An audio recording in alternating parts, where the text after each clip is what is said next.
have been open for 4 hours now. Yeah, and people are waiting in long lines, that's for sure, to make sure their vote counts. 7 Action News is covering the races and issues important to you and your family. That's right. We'll begin with the problem at a polling place in Clinton Township. The precinct actually ran out of ballots. Yeah, 7 Action News reporter Kim Russell is live there with the story. I imagine, Kim, with all the things that could go wrong, this is probably the last thing we would imagine happening.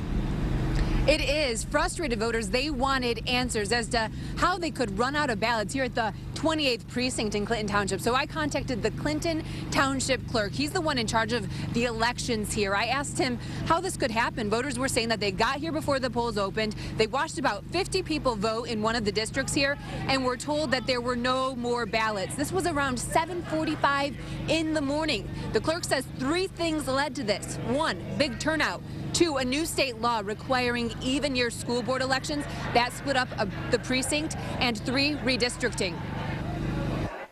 And especially with reapportionment with the census, the change of the state representative districts and county commission districts affecting that had some splits within a single precinct of separate school districts. With that split, different ballots are issued, and with this national election, turnout is high. You would think they would have more.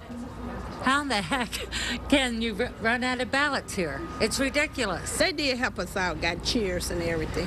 But it's the thought of running out of ballots, 50-some ballots on a day like this. This is going on for how long? You're getting prepared for an election, a very big election, and it should all be ready to go and be smooth. I have my kids here, you know, and this is something that they should learn as an experience for when they get older. This is something that should be smooth for them to see the preparation that goes behind it.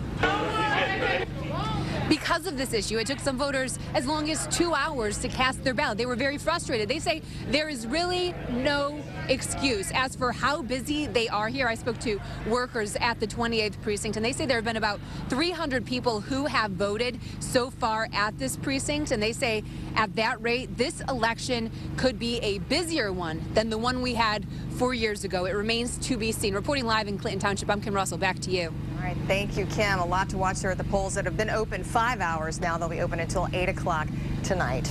Well, those polls opened early this